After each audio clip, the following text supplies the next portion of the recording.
শ্রীমদ্ ভাগবত গীতা অনুবাদ স্বামী রাম সুখদাস पंचम अध्यायेर 20तम श्लोक। न प्रहृष्येत प्रियं प्राप्य नोद्विजेत प्राप्य प्राच्यं स्थिर बुद्धिरसमूढ़ो ब्रह्मविद ब्राह्मणे स्थितः। যিনি প্রিয় লাভে আনন্দিত হন না এবং অপ্রিয় প্রাপ্ত হয়ে উদ্বিগ্ন হন না, সেই স্থির বুদ্ধিসম্পন্ন মূঢ়তা রহিত ব্রহ্মবিদ ব্যক্তি ব্রহ্মে স্থিত থাকেন। ব্যাখ্যা। न प्रहृष्येत प्रियं प्राप्य न द्विजेत प्राप्य चाप्रियम। शरीर इंद्रियादि मन बुद्धि सिद्धांत सम्प्रदाय शास्त्र इत्यादि अनुकूल प्राणी पदार्थ घटना परिस्थिति इत्यादि लाभ कराकेই प्रिय लाभ बला হয়। शरीर इंद्रियादि मन बुद्धि सिद्धांत सम्प्रदाय शास्त्र इत्यादि प्रतिकूल प्राणी पदार्थ घटना परिस्थिति इत्यादि प्राप्ति के अप्रिय प्राप्ति बोझाয়। प्रिय बा अप्रिय प्राप्तितेও साधकेर अंतरे आनंद बा दुख हওয়া उचित नয়। এই স্থানে প্রিয় এবং অপ্রিয় প্রাপ্তির অর্থই নয় যে সাধকের হৃদয়ে অনুকূল বা প্রতিকূল প্রাণী বা পদার্থের প্রতি আকর্ষণ বা বিদ্বেষ থাকে, বরং ওইসব প্রাণী বা পদার্থ প্রাপ্তি জ্ঞানকেই প্রিয় বা অপ্রিয় প্রাপ্তি বলা হয়েছে। প্রিয় বা অপ্রিয় প্রাপ্তি বা অপ্রাপ্তির জ্ঞান হওয়া দোষণীয় নয়। হৃদয়ে এইগুলির প্রাপ্তি বা অপ্রাপ্তির প্রভাব পড়া অর্থাৎ আনন্দ ও দুঃখের বিকার হওয়াই দোষের। প্রিয় বা অপ্রিয়জনের জ্ঞান অন্তঃকরণে হয় আর আনন্দিত বা উদ্বিগ্ন হয় কর্তা। অহংভাবে মোহগ্রস্ত অন্তঃকরণ সম্পন্ন পুরুষ প্রকৃতির কার্যকারণাদি নিয়ে আমি কর্তা এইরূপ মনে করে এবং আনন্দিত বা উদ্বিগ্ন হতে থাকে। কিন্তু যার মোহ অপসারিত হয়েছে, যিনি তত্ত্ববেত্তা, গুণই গুণে আবর্তিত হচ্ছে এইরূপ জেনে, যিনি নিজের মধ্যে প্রকৃত অকর্তৃত্ব অনুভব করে থাকেন, স্বরূপ কখনো আনন্দিত বা উদ্বিগ্ন হয় না। স্থির বুদ্ধি। স্বরূপের জ্ঞান স্বয়ং কর্তৃকই স্বয়ংয়ের ঘটে থাকে, এতে জ্ঞাতা বা জ্ঞেয়র ভাব থাকে না। এই জ্ঞান করণ নিরপেক্ষ হয়, অর্থাৎ এতে শরীর ইন্দ্রিয়াদি মন বুদ্ধি ইত্যাদি কোনো করণের প্রয়োজন হয় না। করণ দ্বারা লব্ধ জ্ঞান সন্দেহরহিত বা স্থির হয় না, তাই এটিকে অল্প জ্ঞান বলা হয়। কিন্তু স্বয়ংয়ের জ্ঞান বা নিজ সত্তার জ্ঞান স্বয়ংয়ের দ্বারা হওয়ায় এতে কোনো পরিবর্তন বা সন্দেহ আসে না। যে মহাপুরুষের এরূপ করণ নিরপেক্ষ জ্ঞানের অনুভূতি হয়েছে, তার জনসাধারণের দৃষ্টিতে বুদ্ধিতে এই জ্ঞান এতই স্থির থাকে যে এতে কখনো বিকল্পভাব সন্দিগ্ধতা বিপরীত চিন্তা অসম্ভাবনা ইত্যাদি আসেই না। সেই জন্য একে স্থির বুদ্ধি বলা হয়। অসম্মূঢ়। যে পরমাত্মা তত্ত্ব সর্বদা সর্বত্র বিরাজমান তা অনুভব না করা এবং যার কোনো স্বতন্ত্র সত্তা নেই, সেই উপস্থিতি ও বিনাশশীল জগৎ সংসারকে সত্য বলে মনে করা, এইরূপ মূঢ়তা সাধারণ মানুষের বিদ্যমান। এই মূঢ়তা যার মধ্যে থেকে সম্পূর্ণভাবে অপসারিত হয়েছে, এই স্থানে তাকে অসম্মূঢ় বলা হয়েছে। ব্রহ্মবিদ। পরমাত্মা হতে পৃথক হয়ে পরমাত্মার অনুভব হয় না। পরমাত্মার অনুভব হওয়ার অনুভবিতা অনুভব এবং অনুভাব্য এই ত্রিপুটি থাকে না, বরং ত্রিপুটি রহিত অনুভব মাত্রই বা জ্ঞান মাত্র থাকে। প্রকৃতপক্ষে ব্রহ্মকে যে জানেন এটি বলা সম্ভব নয়, কারণ ব্রহ্মকে যিনি জানেন তিনি ব্রহ্মের সঙ্গে অভিন্ন হয়ে যান। সেই জন্য তিনি নিজেকে ব্রহ্মবিদ বলে মনে করেন না, অর্থাৎ তার মধ্যে আমি ব্রহ্মকে জানি এই অহংবাদ ভাব থাকে না। ব্রহ্মণি স্থিতঃ। বাস্তবে সমস্ত প্রাণী তত্ত্বত সর্বক্ষণই ব্রহ্মে অবস্থিত, কিন্তু ভ্রমক্রমে নিজ স্থিতি শরীর ইন্দ্রিয়াদি মন বুদ্ধি ইত্যাদিতে মেনে নেওয়ার ফলে মানুষ তার নিজ স্বাভাবিক ব্রহ্মে অবস্থিতি অনুভব করতে পারে না। যার নিজ স্বাভাবিক স্থিতি ব্রহ্মে অনুভূত হয়েছে, সেই সব মহাপুরুষদের জন্য স্থানে ব্রহ্মণি স্থিতঃ পদটি প্রয়োগ করা হয়েছে। এইরূপ মহাপুরুষের সমস্ত পরিস্থিতিতে ব্রহ্ম নিত্য নিরন্তর স্বাভাবিক স্থিতি অনুভূত হয়।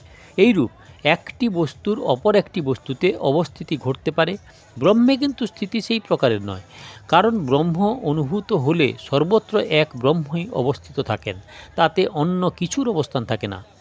কেউ যতক্ষণ ব্রহ্মে নিজের স্থিতি মেনে নেয়, ততক্ষণ ব্রহ্মের প্রকৃতি অনুভূতি হয় না, অসম্পূর্ণতা থেকে যায়। শ্লোক নম্বর 21। বাহ্যস স্পর্শেস্য সখতাত্মা বিন্দত্তত্মানি সৎ সুখম স ব্রহ্মযোগযুক্তাত্মা সুখমচ্ছয়মশ্নুতে। বাহ্য বিষয়ে অনাসক্ত অন্তঃকরণের সাধক আত্মায় যে আনন্দ আছে তা লাভ করেন এবং তখন সেই ব্রহ্মে অভিন্ন চিত্ত পুরুষ অক্ষয় আনন্দ অনুভূত করেন।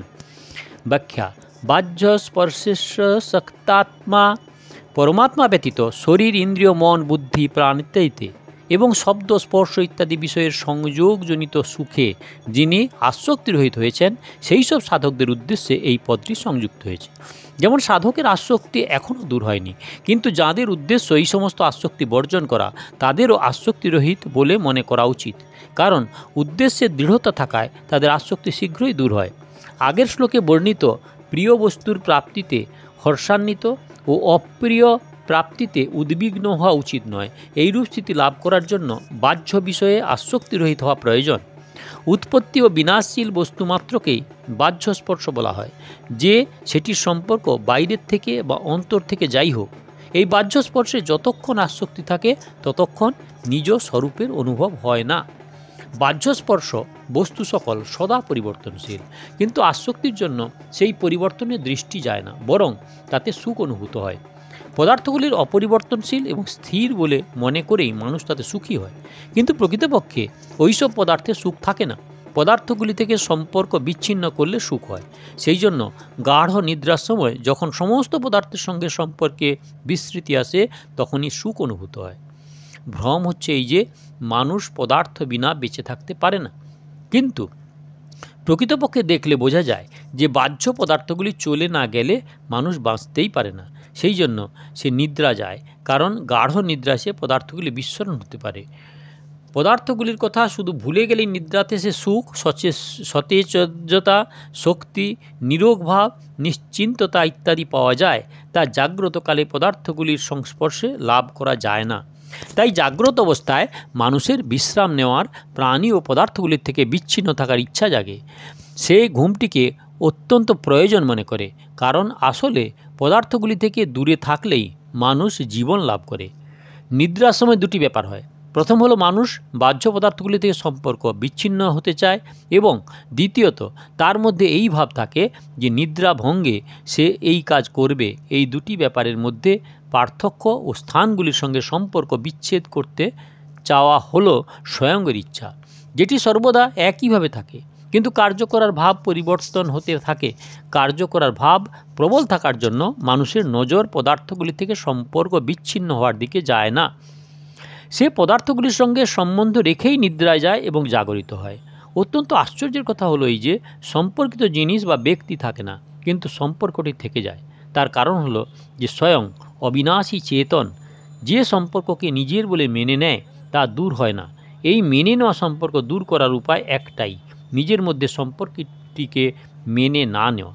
কারণ প্রাণী বা পদার্থের সঙ্গে প্রকৃতপক্ষে কোনো সম্পর্ক নেই, এটি কেবল মেনে নেওয়া হয়েছে। মেনে নেওয়া ব্যাপারটি না মানলে তার সম্পর্ক দূর হয়, আবার মেনে নেওয়াকে ধরে রাখলে অন্য কোনো সাধনার দ্বারা দূর করা যায় না। তাই মেনে নেওয়া সম্পর্ক এখনই ভেতর থেকে অস্বীকার করতে হয়, তবেই মুক্তি স্বতঃসিদ্ধ হয়। বাহ্য পদার্থের সঙ্গে সম্পর্ক বাস্তব সত্য নয়, কিন্তু পরমাত্মার সঙ্গে আমাদের সম্পর্ক বাস্তব সত্য। সুখের আশায় মানুষ বাইরের পদার্থগুলির সঙ্গে নিজের সম্পর্ক গড়ে তোলে, কিন্তু পরিণামে সে কেবল দুঃখই পায়। এইভাবে অনুভব করলে বাহ্য পদার্থের আসক্তি দূর হয়। বাইরের পদার্থগুলির আসক্তি দূর হলে অন্তঃকরণের সাত্ত্বিক সুখ অনুভূত হয়। বাইরের পদার্থ দ্বারা যে সুখ হয় তাকে বলা হয় রাজস সুখ। মানুষ যতক্ষণ রাজস সুখ অনুভব করতে থাকে ততক্ষণ সে সাত্ত্বিক সুখ অনুভব করতে পারে না।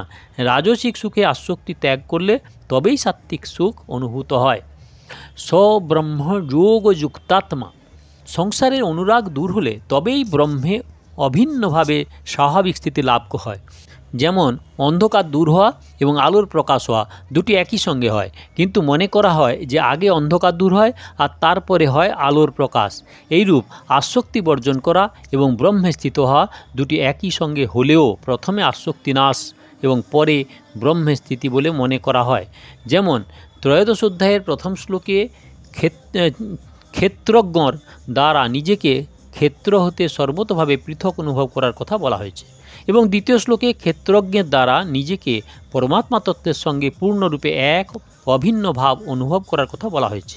তেমনি এই স্থানে প্রথমে বাহ্য স্পর্শেস্য তক্তাত্মা পদটির দ্বারা শরীর সংসার থেকে নিজেকে সর্বতোভাবে পৃথক অনুভব করার কথা বলে আবার ব্রহ্মযোগ যুক্তাত্মা পদটিতে নিজেকে পরমাত্মা তৎসঙ্গে সর্বতোভাবে এক এবং অভিন্ন অনুভব করার কথা বলা হয়েছে। ভোগে বিরত হয়ে সাত্ত্বিক সুখ অনুভব করলে আমি সুখী, আমি জ্ঞানী, আমি নির্বিকার, আমার কোনো কর্তব্য নেই, এইরূপ অহংয়ের সূক্ষ্ম অংশ বাকি থেকে যায়। সেটি দূর করার জন্য একমাত্র পরমাত্মা তত্ত্বে অভিন্নতা অনুভব করা প্রয়োজন। কারণ পরমাত্মা তত্ত্বে এক ও অভিন্ন না হলে নিজ সত্তা ও নিজ ব্যক্তিত্ব, পৃথক ভাব ও এক দেশীয় ভাব সর্বতোভাবে দূর হয় না। সুখমচ্ছয়মশ্লুতে সাধক যতক্ষণ সাত্ত্বিক সুখ উপভোগ করেন ততক্ষণ তার মধ্যে সূক্ষ্ম অহং, সূক্ষ্ম পরিচ্ছন্নতা থেকে যায়। যখন সাত্ত্বিক সুখ উপভোগ করে না তখন অহং সর্বতোভাবে দূর হয় এবং সাধকের পরমাত্মা তত্ত্বস্বরূপ চিন্ময়, নিত্য, এক রসসম্পন্ন অবিনাশী সুখ অনুভূত হয়। এই অক্ষয় সুখকে আত্যন্তিক সুখ বা অত্যন্ত সুখ, ঐকান্তিক সুখ ইত্যাদি নামে অভিহিত করা হয়েছে। এর অনুভব হলো এই পরমাত্মা তত্ত্বে এক স্বাভাবিক আকর্ষণ জন্মায়, যাকে বলা হয় প্রেম। এই প্রেমে কখনো ভাটা পড়ে না, বরং এটি দিন দিন বাড়তেই থাকে। এই তত্ত্বের প্রসঙ্গ আলোচনা হলে, এর উপর বিচার বিবেচনা হলে আগের থেকে একটু নতুনভাবে দেখা যায়। একেই বলে প্রতিক্ষণ প্রেমের বৃদ্ধি হওয়া। এতে একটি বোঝার ব্যাপার হলো এই যে প্রেম প্রতি মুহূর্ত বাড়লেও যদি মনে হয় আগে কম ছিল এবার পূর্ণ হয়েছে, তাহলে এটি হলো সাধন অবস্থা। আর যদি নতুন ভাব দেখলেও আগে কম ছিল এখন পূর্ণ হয়েছে এই মনে না হয়, তাহলে বুঝতে হবে সেটি সিদ্ধ অবস্থা। এই হলো শ্লোক নাম্বার 20-21। দয়া করে সাবস্ক্রাইব করুন, ভালো লাগলে লাইক করুন, শেয়ার করুন, কমেন্ট করুন। আর পেছনের ভিডিও দেখতে হলে কাকন বাসুতে ক্লিক করে ভিডিও দেখুন, আগের ভিডিও দেখতে হলে অপেক্ষা করুন।